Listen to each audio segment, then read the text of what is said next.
today here in Tracker. Why? Because we are launching this, the very first episode of Get On Track, a special segment that we have created so that we can talk about the relevant points or topics about our industry, which is the overseas licensing or employment industry.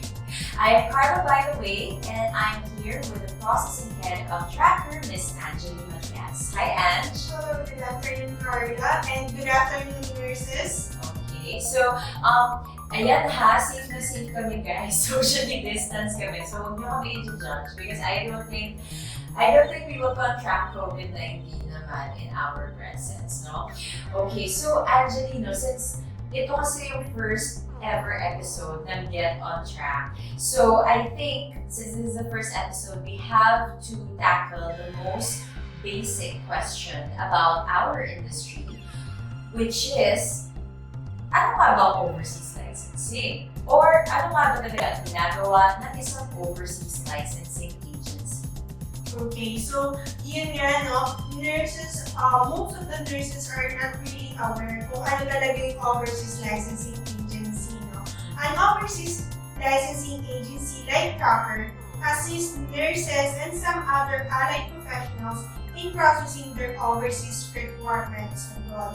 I just want to emphasize that we process licensing requirements, but we don't issue the actual license because we're not a license issuing authority here, no? We just serve as a bridge between the professionals and the license issuing authority abroad. Okay, tama. So, basically, as you know, Tracker, an overseas licensing agency, just like any other agency, is a middleman. But in this case, it's a middleman between the nursing or healthcare professional and an overseas licensing authority. So, but Angelo, we've already clarified what an overseas licensing agency does, but is this something that nurses can do on their own? Hindi ba kaya naman ng nurses mag-process ng sarili nilang overseas license? Actually, yes. Kaya naman talaga ng nurses to process their overseas licensing requirements. But ang pinaka nagiging hurdle sa kanila is yung time. We all know that nursing is one of the busiest professions. So, nurses, they are looking for someone to process their overseas licensing requirements to save time and energy by having an expert manage their application. Kasi, processing their overseas licensing requirements, they need to have time to do the research talaga. And most of the nurses, they don't have spare time to do that. Lack of knowledge regarding the application may cause delays, and worst case scenario may cause unnecessary expenses for nurses. And also, since licensing application is a very complex process, they want someone to simplify the process for them. Yung hindi nila kailangang mag-research talaga ng todo para dun sa process. They want someone to explain the process to them ng pinaka-basic. Hindi na nila kailangan talaga aralin yung kahit pinakamaliit na bagay.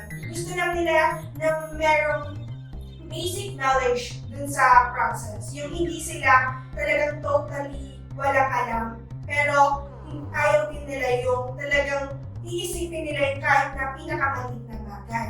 And also, they want someone or they're looking for an agency that can protect them, that someone can offer warranty, para sa in case na magkaroon ng pagkakamali sa process, they want someone na accountable dun sa licensing application.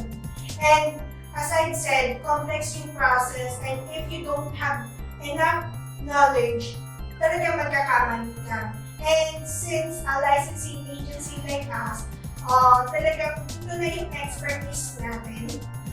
Staff from a licensing agency are well acquainted in the process, so yung mistakes na iiwasan talaga. Madalang yung nagkakaroon ng problema sa process. And kung nagkaroon man ng problema, may magsasolve na yun. Kasi ang licensing agency will be the one to process, will solve the problem for you. So you don't have to worry about your application. No? You just have to ask for the updates para sa kanila. Okay? Okay, so very strong yung mga points na minention ni Angelie. So even though nurses can process their own overseas licenses, there are important benefits when it comes to using an overseas licensing agency. The first one is you get to save time and actually energy, no? Kasi time and energy, napaka-finite nito, lalo na for nurses at panahon pa ng pandemya. So we know super busy, no? So at least you get to save time and effort kasi yung overseas license nyo, may iba na nag-aasikaso. So at least you can focus on more important things. Second is since you are dealing with an expert, they can simplify things for you. So if things are simpler for you, then you have an easier and more convenient experience with the overseas licensing process.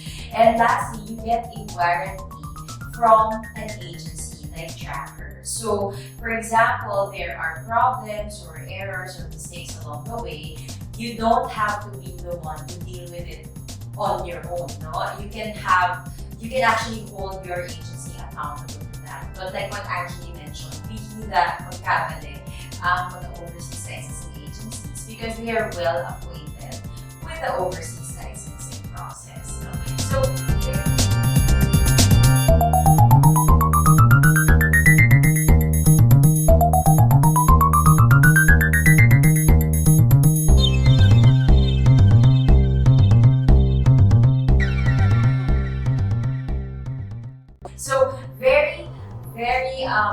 very informative yung sagot ni Angelie. Thank you so much for your answer.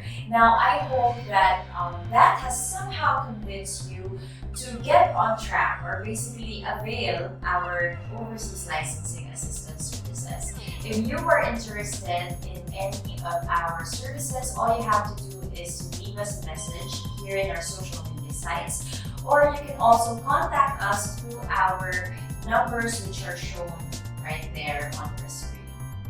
Okay, so anyway, thank you again, Angelie, for joining me here, and we'd like to invite all of you to watch out for the next episode of Get on Track. Who knows, you might just get another important information about overseas licensing and employment there.